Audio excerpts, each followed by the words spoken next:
মধ্যপ্রাচ্যগামী এয়ারলাইন্সগুলো এ ধরনের নাম ছাড়া গ্রুপ বুকিং করে তাদের পছন্দের গুটি কয়েক এজেন্সির মাধ্যমে বাজারে টিকিট বিক্রয় করে। আপনারা সবাই জানেন প্রায় 4 থেকে 5 হাজার ট্রাভেল এজেন্সি বাংলাদেশে বৈধভাবে ব্যবসা করছে, কিন্তু এয়ারলাইন্সের এই টিকিটের এই ব্যবসার পলিসিটা তারা গুটি কয়েকটা এজেন্সির সাথে মিলে এই কাজটা করে। আমরা এখানে কিছু গ্রুপ বুকিং এর নমুনা আপনাদেরকে দেখাচ্ছি। এখানে দেখেন একটা গ্রুপ বুকিং আছে, এখানে কোনো নাম নাই, 24শে সেপ্টেম্বরের একটা, আর নিচেরটা আমরা দেখি এসবি যেটা 17ই মার্চ।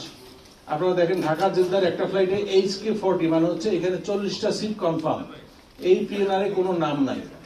এভাবে শত শত সিট এয়ারলাইন্স ব্লক করে রাখছে।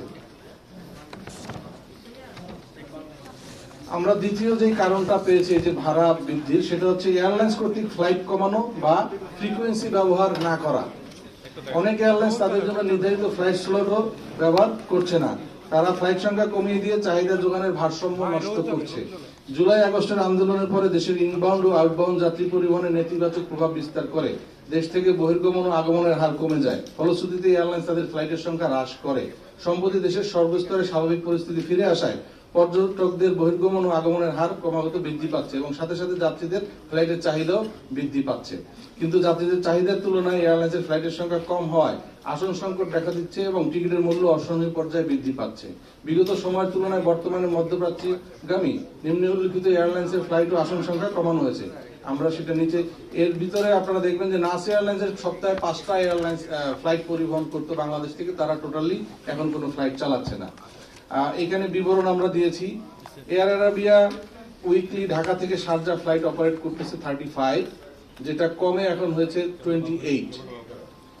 চট্টগ্রাম থেকে এয়ার আরাবিয়া শারজার ফ্লাইট ছিল উইকলি 14, সেটা কমে এখন হচ্ছে 7।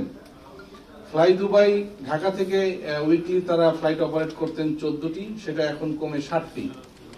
একইভাবে ফ্লাই দুবাই চট্টগ্রাম থেকে ফ্লাইট অপারেট করতেন 14টি, এখন চট্টগ্রাম থেকে ফ্লাই দুবাইয়ের কোনো ফ্লাইট অপারেট হচ্ছে না। জাজিরা এয়ারলাইন্স চট্টগ্রাম থেকে কুয়েতের ফ্লাইট অপারেট করতো 7টি সপ্তাহে, এখন চট্টগ্রাম থেকে জাজিরা এয়ারলাইন্স কোনো ফ্লাইট পরিবহন করে না। ওমান এয়ারও সেম, প্রতি সপ্তাহে 7টি ফ্লাইট ছিল, তারা এখন কোনো ফ্লাইটই চট্টগ্রাম থেকে পরিচালনা করে না। সৌদি এয়ারলাইন্স মদিনায় উইকলি 7টি ফ্লাইট আগে পরিচালনা করত, এখন তারা উইকলি 4টি ফ্লাইট পরিচালনা করছে। পূর্ববর্তী সময়ে প্রায় 98টি যেই এয়ারলাইন্স গুলোর কথা আমরা বলেছি 98টি ফ্লাইট পরিচালনা করতো, বর্তমানে সেই এয়ারলাইন্স গুলো 46টি ফ্লাইট পরিচালনা করে। হ্রাসকৃত ফ্লাইটের সংখ্যা 52টি সপ্তাহে। এতে প্রায় আমাদের তাদের আরো একটা সমস্যা এখানে আছে, আগে বড় ফ্লাইট দিয়ে যাত্রী পরিবহন করা হতো, সেটা এখন ছোট ফ্লাইট দিয়ে পরিচালনা করা হচ্ছে। বড় ফ্লাইটে মিনিমাম 220 জনের ক্যাপাসিটি ছিল, সেটা কমে 168টিতে চলে এসেছে। এইখানেও দেখেন আমাদের আসন সংখ্যা কমে গেছে এবং উইকলি টোটাল হিসাবে আনুমানিক প্রায় 1600 আসন সংখ্যা আমাদের কম আছে। প্রতিদিন আমাদের 1600 আসন সংখ্যা কম আছে, এই কারণেও কিন্তু ভাড়া বাড়ছে। আমরা আরেকটা কারণ এখানে দেখেছি, ভাড়ার ঊর্ধ্বসীমা অতিরিক্ত পর্যায়ে নির্ধারণ বা অনুমোদন দেয়া।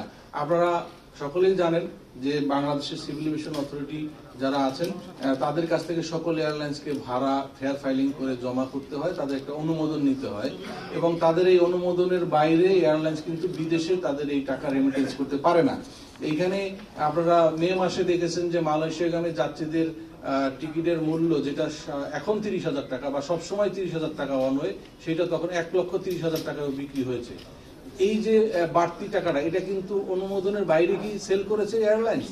আমার মনে হয় না যে অনুমোদনের বাইরে সেল করেছে। তাহলে আমাদের যারা নিয়ন্ত্রক সংস্থা আছেন তাদেরকে এই ঊর্ধ্বসীমাটা কত পর্যন্ত যেতে পারে, স্বাভাবিক সময়ের চেয়ে কত গুণ বেশি হবে, এইটাকেও মনে হয় লাগাম টেনে ধরা দরকার এবং কমিয়ে আনা দরকার বলে আমরা মনে করি। এখানে সিভিল এভিয়েশনের একটি সার্কুলার আছে, সার্কুলার নাম্বার 2/2004, সেখানে স্পষ্টভাবে বলা আছে cab chairman is the authority two approve the air fair.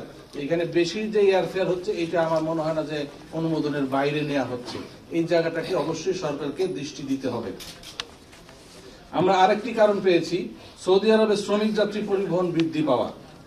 দেশের বৈদেশিক মুদ্রার অন্যতম প্রধান উৎস জনশক্তি রপ্তানি।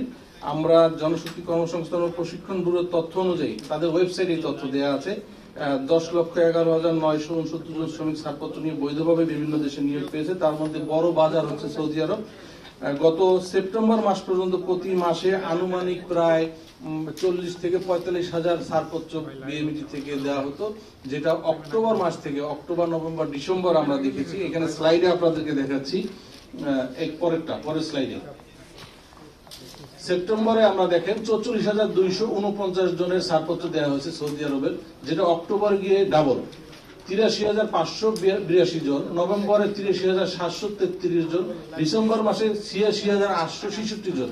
এই যে সৌদিগামী যাত্রীর সংখ্যাটা ডাবল হয়ে গেল, এখানে পরিবহনের ব্যবস্থা আমরা কি করেছি বা আমাদের এখানে সমন্বয় নাই কেন, এটার দায় আসলে কে নিবে?